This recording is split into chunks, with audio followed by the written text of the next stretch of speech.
चलिए अब देखते हैं फटाफट अंदाज में खबरें। तीरथ सिंह रावत उत्तराखंड के नए सीएम होंगे। देहरादून में बीजेपी विधायक दल की बैठक में तीरथ सिंह को नेता चुना गया। तीरथ सिंह आज शाम 4 बजे सीएम पद की शपथ लेंगे। इससे पहले मंगलवार को त्रिवेंद्र सिंह रावत ने मुख्यमंत्री पद से इस्तीफा दिया था। तीरथ सिंह फिलहाल पौड़ी लोकसभा सीट से सांसद हैं। वे 9 फरवरी 2013 से 31 दिसंबर 2015 तक उत्तराखंड बीजेपी के चीफ रहे। हरियाणा में खट्टर सरकार की आज अग्नि परीक्षा है। कांग्रेस के अविश्वास प्रस्ताव पर आज वोटिंग होगी। हालांकि सीएम खट्टर ने कहा है कि बहुमत से अधिक विधायकों का उनके पास समर्थन है। दिल्ली में बीजेपी संसदीय दल की बैठक हुई। करीब 1 साल बाद यह बैठक हुई, जिसे पीएम मोदी ने संबोधित किया। इस बैठक में केंद्रीय मंत्री राजनाथ सिंह, निर्मला सीतारमण, डॉक्टर एस जयशंकर, प्रहलाद पटेल समेत पार्टी के सभी वरिष्ठ नेता मौजूद रहे। बैठक का आयोजन संसद परिसर के जीएमसी बालयोगी ऑडिटोरियम में हुआ। पड़ोसी देश पाकिस्तान को कोरोना की मेड इन इंडिया वैक्सीन मुफ्त मिलेगी। पाकिस्तान को global alliance for vaccines and immunisation समझौते के तहत वैक्सीन सप्लाई होगी। इसके जरिए पाकिस्तान को वैक्सीन के 1 करोड़ 60 लाख डोज दिए जाएंगे। असम के स्वास्थ्य मंत्री और बीजेपी के कद्दावर नेता हेमंत बिश्वा शर्मा की हत्या की साजिश रचने के आरोप में पुलिस ने 3 लोगों को गिरफ्तार किया है। इनमें सरकार से बातचीत के लिए हिमायती अल्फा गुट के उपाध्यक्ष प्रदीप गोगोई और उनके 2 साथी शामिल हैं। नंदीग्राम में आज हाई वोल्टेज सियासी संग्राम देखने को मिलेगा। ममता बनर्जी आज नामांकन दाखिल करेंगी, जबकि बीजेपी नेता शुभेंदु अधिकारी भी पदयात्रा के जरिए अपना दम दिखाएंगे। चुनाव आयोग ने बड़ा फैसला लेते हुए पश्चिम बंगाल के डीजीपी वीरेंद्र का तबादला कर दिया है। वीरेंद्र चुनाव से जुड़ी कोई भी जिम्मेदारी नहीं संभाल पाएंगे। पी नीरज नयन को नया डीजीपी बनाया गया है। विधानसभा का बजट सत्र जारी है। आज प्रश्नकाल के साथ विधानसभा की कार्यवाही शुरू हुई। वहीं सदन में अनुदान मांगों पर चर्चा होगी। जम्मू कश्मीर के सोपोर में सुरक्षा बल को बड़ी कामयाबी हाथ लगी है। मुठभेड़ में आतंकी संगठन अलबद्र का टॉप कमांडर गनी ख्वाजा मारा गया। नौसेना की ताकत और बढ़ गई है। नौसेना के बेड़े में आज खतरनाक और अचूक साइलेंट किलर पनडुब्बी आईएनएस करंज शामिल हुई है। इसे मेक इन इंडिया के तहत बनाया गया है। सीआईएसएफ की स्थापना के 52 साल पूरे होने पर पीएम नरेंद्र मोदी ने बधाई दी है। उन्होंने ट्वीट कर सीआईएसएफ के देश के विकास और सुरक्षा में योगदान की सराहना की। सीएम अशोक गहलोत ने भी सीआईएसएफ के जवानों को शुभकामनाएं दी हैं। उन्होंने ट्वीट किया कि सीआईएसएफ बुनियादी ढांचे की स्थापना को सुरक्षा कवच प्रदान करता है। यह राष्ट्र को अमूल्य सेवा देता रहा है। जयपुर में 540 किलो चांदी चोरी के मामले की जांच अब एसओजी करेगी। डीजीपी एमएल लाठर ने इसको लेकर आदेश दिए हैं। इस मामले में अब तक 10 आरोपियों की गिरफ्तारी हो चुकी है। अलवर के नीमराणा में दूध टैंकरों से दूध चोरी का मामला सामने आया है, जिस पर पुलिस ने कार्रवाई करते हुए ड्राइवर को गिरफ्तार किया है। साथ ही टैंकर समेत अन्य सामान जब्त किया। कोटा के रायपुरा पेट्रोल पंप पर लूट की साजिश को नाकाम करते हुए पुलिस ने हथियार सहित 4 बदमाशों को गिरफ्तार किया। भरतपुर के लखनपुर थाना पुलिस ने 3 साल से फरार चल रहे एक आरोपी को गिरफ्तार किया है। पुलिस ने बताया कि आरोपी उदय भान उर्फ पिंटू मारपीट के मामले में फरार चल रहा था। कोटा में पुलिस ने बड़ी कार्रवाई करते हुए 5000 के इनामी बदमाश को गिरफ्तार किया है। आरोपी पर कई आपराधिक मामले पहले से ही दर्ज हैं। भीलवाड़ा में खान की कच्ची मिट्टी ढहने की वजह से 3 मजदूरों की मौत हो गई। घटना के बाद पुलिस मौके पर पहुंची और शव को मलबे से बाहर निकलवाया। करौली में 2 बाइक में जोरदार भिड़ंत हो गई, जिसमें 3 लोगों की मौत हो गई, जबकि एक शख्स गंभीर रूप से घायल हो गया। चूरू के एक स्कूल में छात्र की बेरहमी से पिटाई का मामला सामने आया है। स्कूल की डायरेक्टर ने 15 साल के छात्र की पिटाई सिर्फ इसलिए की क्योंकि वो स्कूल मोबाइल लेकर आया था। भरतपुर में मिनी ट्रक से बचने के चक्कर में 2 बाइकों की आमने सामने की भिड़ंत हो गई। हादसे में बाइक पर सवार 3 लोग गंभीर रूप से घायल हो गए।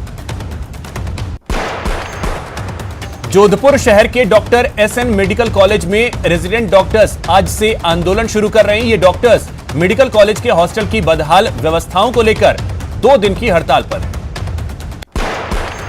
राजस्थान एसओजी ने बलात्कार के मामले में ब्लैकमेल करने वाली आरोपी महिला को गिरफ्तार किया है। अदालत ने आरोपी महिला को 14 दिन की न्यायिक हिरासत में भेज दिया। अजमेर पुलिस ने किशनगढ़ में युवती के अपहरण मामले का खुलासा किया है और मामले के मुख्य आरोपी सहित 6 युवकों को गिरफ्तार किया। टोंक के बरौनी में डीएसटी ने बड़ी कार्रवाई की है और 1 क्विंटल 3 किलोग्राम डोडा चूरा जब्त किया है। साथ ही एक तस्कर को गिरफ्तार किया गया। सिरोही में एक आरोपी पुलिस की मौजूदगी में फरार हो गया। पुलिस आरोपी को न्यायालय में पेश करने के लिए लाई थी, जहां आरोपी पुलिसकर्मियों को चकमा देकर फरार हो गया। निखिल हत्याकांड मामले में सवाई माधोपुर पुलिस ने एक साथ 5 आरोपियों को गिरफ्तार किया है। पहले भी 3 आरोपी गिरफ्तार किए जा चुके हैं। कोटा देहात में एसीबी ने अयाना थाने के हेड कांस्टेबल उमर मोहम्मद को गिरफ्तार किया है। आरोपी पिछले 1.5 साल से फरार चल रहा था। चूरू के तारानगर में एसीबी ने घूसखोर वीडियो को गिरफ्तार किया है। एसीबी ने वीडियो को 50,000 रुपए की रिश्वत लेते हुए रंगे हाथों गिरफ्तार किया। कोटा के इटावा में एसीबी ने 2 बड़ी कार्रवाई को अंजाम दिया है और एक सरपंच और एक दलाल को ट्रैप किया। पाली पुलिस ने पानी टैंकर चोरी का पर्दाफाश किया है और मामले में एक आरोपी को गिरफ्तार किया। अजमेर में सामूहिक दुष्कर्म मामले में अजमेर पुलिस ने बड़ी सफलता हासिल की है और 24 घंटे के अंदर ही 4 आरोपियों को गिरफ्तार कर लिया। झालावाड़ में खेत पर खेल रहे एक 8 साल के बच्चे की मौत करंट लगने की वजह से हो गई। दौसा के रामगढ़ पचवारा थाना पुलिस ने बड़ी कार्रवाई करते हुए बलात्कार के मुलजिम को गिरफ्तार किया है। डूंगरपुर जिले के भादर गांव में एक बुजुर्ग ने घर में फांसी का फंदा लगाकर अपनी जान दे दी। करौली में श्री महावीर जी पुलिस ने बाइक चोरी के आरोपी को दस्तयाब किया और चोरी की 5 बाइक बरामद। चित्तौड़गढ़ में पुलिस ने कार्रवाई करते हुए 710 ग्राम अवैध गांजे के साथ एक आरोपी को गिरफ्तार किया। दौसा में पुलिस ने एक खेत से अफीम के करीब 200 पौधे जब्त किए हैं। साथ ही खेत मालिक पर एनडीपीएस एक्ट में मुकदमा दर्ज कर लिया। बारा के Chhabra super critical power plant में काम के दौरान मजदूर की क्रेन से गिरने की वजह से मौत हो गई। अजमेर में 2 व्यापारियों के साथ बदमाशों ने पहले तो मारपीट की और बाद में उनसे हजारों रुपए लूटकर फरार हो गए। अजमेर पुलिस ने किशनगढ़ में दिन दहाड़े बंदूक की नोक पर युवती के अपहरण मामले में खुलासा करते हुए मुख्य आरोपी सहित 6 युवकों को गिरफ्तार किया। चूरू के सादुलपुर में एक युवक का शव सड़क के किनारे पड़ा हुआ मिला, जिससे पूरे इलाके में सनसनी फैल गई। झालावाड़ में डाक पार्सल ट्रक कंटेनर की आड़ में गौ तस्करी का मामला सामने आया। भरतपुर की सेवर थाना पुलिस ने डकैती के मामले में फरार चल रहे एक आरोपी को गिरफ्तार करने में सफलता हासिल की है। उदयपुर के देबारी इलाके में उस समय सनसनी फैल गई जब नाले में युवक का शव पड़ा हुआ मिला। अजमेर सिविल लाइन क्षेत्र में एक बार फिर ऑनलाइन ठगी की वारदात सामने आई है, जिसमें शातिर बदमाश ने एक महिला का एटीएम कार्ड ब्लॉक कर उसके खाते से 50,000 रुपए निकाल लिए। बीकानेर पुलिस ने घर से लापता हुए 4 बच्चों को तलाश लिया है। अजमेर में मोबाइल चोरी की वारदात सामने आई है। अजमेर के दरगाह थाना इलाके में हुई दिन दहाड़े मोबाइल चोरी की घटना का सीसीटीवी फुटेज सामने आया, जिसके बाद स्थानीय लोगों ने चोर की पहचान की। जयपुर में जेडीए ने बड़ी कार्रवाई करते हुए 30 करोड़ बाजार भाव की जमीन को अवैध निर्माण से मुक्त करवाया। कोटा में कोरोना सहित मौसमी बीमारियों पर रोकथाम के लिए चिकित्सा विभाग की टीमें लगातार घर घर जाकर सर्वे और एंटी लार्वा एक्टिविटी कर रही हैं।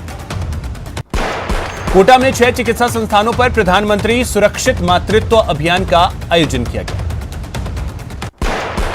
2 दिवसीय दौरे पर आया राजस्थान राज्य बाल संरक्षण आयोग का दल चूरू के उनियारा उपखंड के अलीगढ़ कस्बे के दौरे पर रहा। कोटा में बड़ौद पीएचसी में निःशुल्क दंत चिकित्सा शिविर का आयोजन किया गया, जहां 32 लाभार्थियों का ट्रीटमेंट किया गया। श्रीगंगानगर के टिब्बी क्षेत्र की ग्राम पंचायत ग्रामीणों ने ग्राम पंचायत परिसर में एक दिन का सांकेतिक धरना दिया। और मोबाइल नेटवर्क सही करवाने की मांग की। चित्तौड़गढ़ के सबसे बड़े श्री सांवलियाजी राजकीय चिकित्सालय परिसर में बिखरा मेडिकल वेस्ट संक्रमण को बढ़ावा दे रहा। अजमेर LIC ऑफिस में मौजूद रद्दी के गोदाम में अचानक आग लगी, जिस पर कड़ी मशक्कत के बाद आग पर काबू पाया गया। बीकानेर में 40 दिन तक नहरबंदी की गई है और इस नहरबंदी के बाद अब 8 जिलों की पुलिस नहर के पानी की पहरेदारी करती नजर आ रही है। बीकानेर के राजकीय विधि महाविद्यालय में पुस्तकों की व्यवस्था और पार्किंग व्यवस्था को सुचारू कराने की मांग को लेकर ABVP के छात्रों ने प्रदर्शन किया। अलवर के रामगढ़ में दो भाइयों के बीच 10 वर्ष से चल रहे विवाद को न्यायिक मजिस्ट्रेट और एडवोकेट की समझाइश के बाद राजीनामा करवाया गया। बीकानेर में पूर्व राज्यपाल अंशुमान सिंह को श्रद्धांजलि दी गई। अलवर जिले के रामगढ़ में भाजपा सदस्यों का 2 दिवसीय प्रशिक्षण शिविर का आयोजन किया गया। चूरू जिले के रतनगढ़ में कोरोना काल के दौरान मनमर्जी से चलाए जा रहे एक निजी स्कूल में कक्षा 2 में पढ़ने वाले मासूम की तबीयत बिगड़ गई और उसकी मौत हो गई। चूरू के रतनगढ़ में उपखंड अधिकारी ने पंचायत समिति परिसर में संचालित सरकारी कार्यालयों का औचक निरीक्षण किया। चूरू के रतनगढ़ में बढ़ती महंगाई को लेकर कांग्रेस के अग्रिम संगठनों ने हल्ला बोल कार्यक्रम का आयोजन किया, जहां उन्होंने आक्रोश रैली निकालकर विरोध प्रदर्शन किया। बूंदी में ग्रामीण विकास एवं पंचायती राज विभाग की विभिन्न योजनाओं में प्रगति को लेकर समीक्षा बैठक का आयोजन किया गया। बूंदी के स्वास्थ्य भवन में जनप्रतिनिधियों की 1 दिवसीय कार्यशाला का आयोजन किया गया।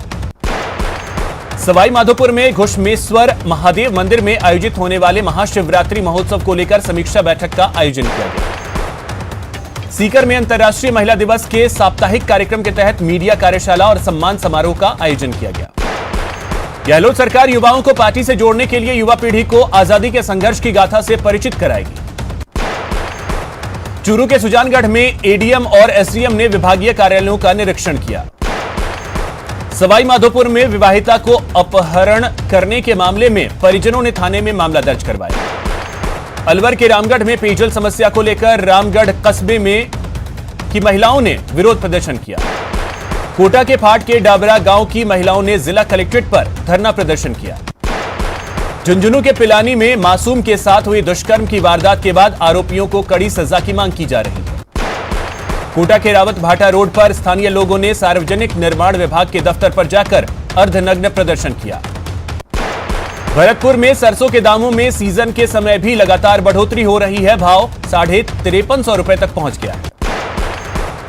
भरतपुर में गायत्री परिवार और ब्राह्मण महिला प्रकोष्ठ की ओर से सम्मान समारोह का आयोजन किया गया। खुद का व्यापार शुरू करने और व्यापार को बड़ा करने का सपना देखने वाले बहुत से लोग होते हैं, लेकिन वे व्यापार की चुनौतियों से घबराते भी हैं। ऐसे लोगों को प्रोत्साहित करने के लिए उद्योगपति अनिल गुप्ता ने एक पुस्तक लिखी है। इस पुस्तक का नाम है mind the millionaire in you. इस पुस्तक में अनिल गुप्ता ने व्यापार से जुड़ी बारीक से बारीक चुनौतियों और उनसे निपटने के तरीकों को बेहतर और सरल ढंग से समझाने की कोशिश की है। अनिल गुप्ता माइक्रोटेक ओकाया सरीखी बड़ी कंपनियों के संस्थापक हैं। उन्होंने इस पुस्तक में 1350 रुपए के वेतन से लेकर उनकी मल्टी बिलियन नेटवर्थ कंपनियों के निर्माण की कहानी को विस्तार से साझा किया है। इस पुस्तक में व्यापार को चुनने से लेकर उसे स्थापित करने और बेहतर ढंग से संचालित करने के तरीके बताए गए हैं। अनिल गुप्ता ने अपने अनुभव के आधार पर बताया है। मैं Anil Gupta, author mind the millionaire in you का। मैं फाउंडर भी हूं ओकाया माइक्रोटेक का। ये किताब मैंने क्यों लिखी? ये किताब मैंने उन लोगों के लिए लिखी जो बिजनेस अपना शुरू करना चाहते हैं पर साहस नहीं जुटा पा रहे, जैसे मैं नहीं जुटा पा रहा था एक समय। और ये उन लोगों के लिए भी है जो लोग ये डिसाइड नहीं कर पा रहे बिजनेस तो करना है पर कौन सा बिजनेस करें, जैसे मैं एक समय पे डिसाइड नहीं कर पा रहा था कौन सा बिजनेस करें। ये उन लोगों की भी सहायता करेगी जिन्होंने बिजनेस तो चालू कर दिया है पर बिजनेस चालू करने के बाद उसे ऑर्गेनाइज, मैनेज और ग्रो करने में अपने आप को सक्षम महसूस नहीं करते या अपना पूरा समय उसमें बिता देते हैं और अपनी फैमिली को कोई समय नहीं दे पाते। इसमें मैंने अपने बहुत सारे सिंपल टूल्स जिनको इस्तेमाल करके 1350 रुपए की नौकरी के बाद इस लेवल का बिजनेस बनाया, वो सब साझा किए हैं। उनके अंदर पैसा कैसे मैनेज करें, मटेरियल कैसे करें, sales, marketing, customer care, communication, ये सब फॉर्मेट बहुत अच्छे से साझा की है। मुझे पूरा विश्वास है सब लोगों को इसको पढ़ने के बाद बहुत धन्यवाद। एक छोटे से ब्रेक के लिए।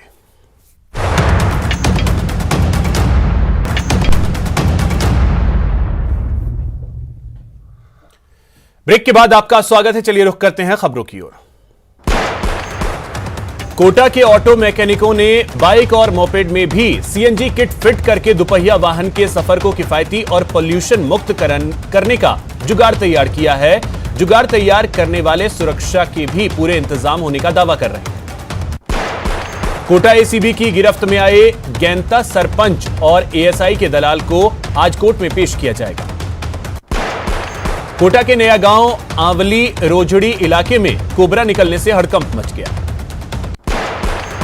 राजस्थान जन चेतना मंच के संयोजक और पूर्व विधायक डॉक्टर सुरेश चौधरी ने श्रीगंगानगर और हनुमानगढ़ सहित राज्य के 13 जिलों के क्षेत्र को सीमा प्रदेश घोषित करने के लिए जनजागरण अभियान शुरू करने का फैसला लिया है। भरतपुर की श्री हिंदी साहित्य समिति में कार्यशाला आयोजित की गई। इस दौरान वक्ताओं ने कहा कि भिक्षावृत्ति और बाल श्रम को रोकने में सबसे बड़ी भूमिका अभिभावक निभा सकते हैं। भरतपुर में राष्ट्रीय परशुराम सेना की ओर से विप्र गौरव सम्मान समारोह का आयोजन किया गया। गुजरात, महाराष्ट्र, केरल, मध्य प्रदेश और हरियाणा के यात्रियों के लिए प्रदेश में प्रवेश के पहले कोरोना रिपोर्ट नेगेटिव लाना जरूरी है। वहीं श्रीगंगानगर में पंजाब से लगती हुई सीमा पर गृह विभाग के आदेश जारी करने के 3 दिन बाद भी चेकपोस्ट नहीं बने हैं।